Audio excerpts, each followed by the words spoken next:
أعوذ بالله من الشيطان الرجيم. بسم الله الرحمن الرحيم. السلام عليكم ورحمة الله وبركاته. الحمد لله رب العالمين حمدا شاكرا حمدا ناعما حمدا يوافي نعمه ويكافئ مزيده كما ينبغي لجلال وجهك وعظيم سلطانك. اللهم صل على سيدنا ومولانا المصطفى محمد صلى الله عليه وسلم بلغ الرسالة ونصح للأمة وجاهد في سبيل الله حق جهاده. Pada kesempatan kali ini kita akan membahas tajwid surah Al-Kautsar. Sebelum kita masuk ke tajwid, tentu kita mendengarkan cara baca surah Al-Kautsar yang baik dan benar. Oke, mari kita simak bersama-sama, dimulai dari ta'awudz dan basmalah. A'udzu billahi minasy syaithanir rajim. Bismillahirrahmanirrahim. Inna a'tainakal kautsar fasalli lirabbika wanhar inna syani'aka huwal abtar. Oke, kita masuk ke ayat yang pertama.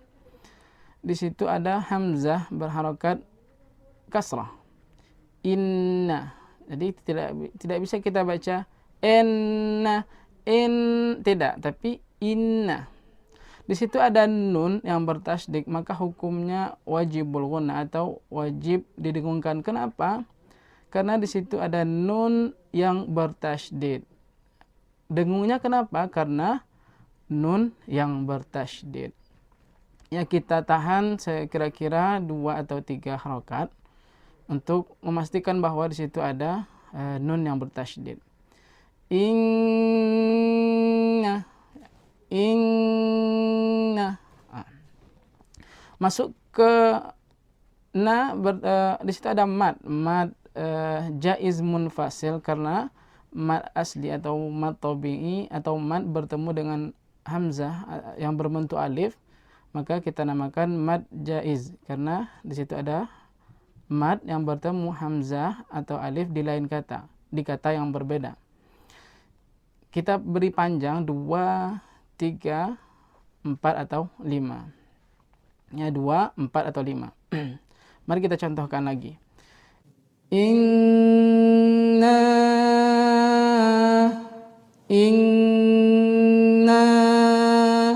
Berarti itu 4 harokat. Bisa kita pakai 2.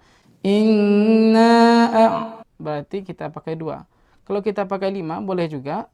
Inna a'tayna. Oke. Kita masuk ke huruf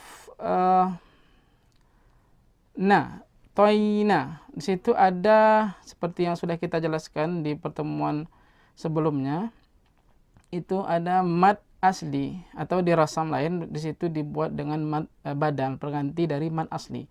A'tayna. Nah, berarti di situ panjangnya 2 harokat. Kal kautsar. Di situ ada alif lam qamariyah. Kenapa disebut alif lam qamariyah? Karena di situ alif lamnya itu dibaca dan di situ kita lihat jelas al-qa, al-kautsar. Berarti itu alif lamnya kita baca. Kalau kita dengarkan inna a'tayna kak kautsar, berarti alif lamnya tidak dibaca.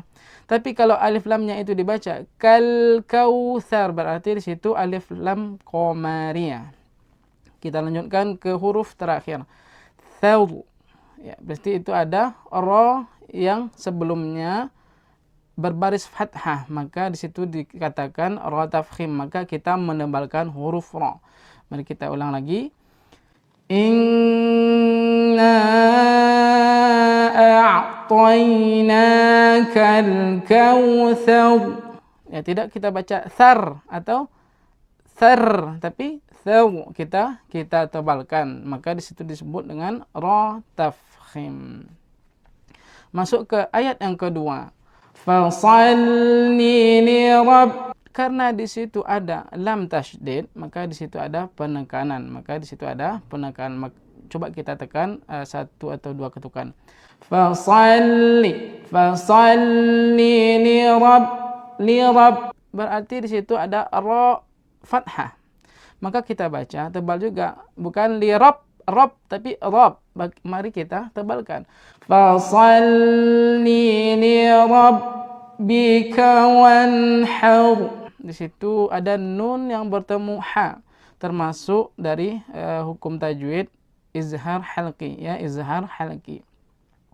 Nun bertemu dengan ha, maka kita baca izhar halqi, artinya jelas di dalam tenggorokan. Wanhar, di situ juga ada huruf ra tafkhim kembali karena ra yang sukun sebelumnya berbaris fathah.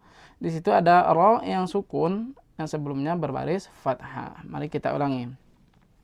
Fasalli li rabbika wanhar.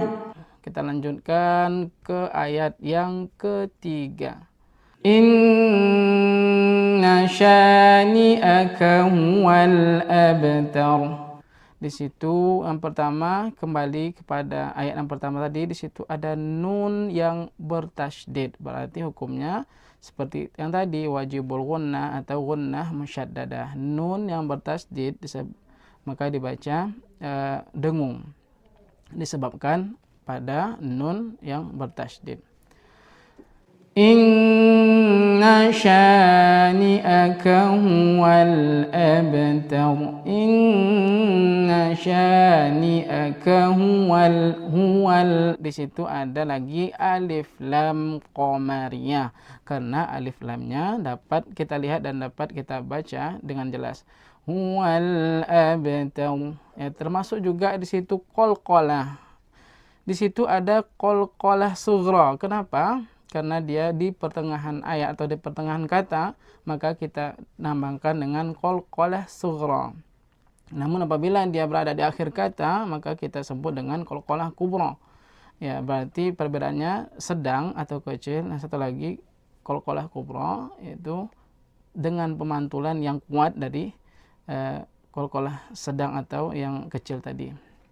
Huwal abtar. Ya, ra yang sukun sebelumnya fathah, maka kita baca ra tafkhim, maka dibaca tebal.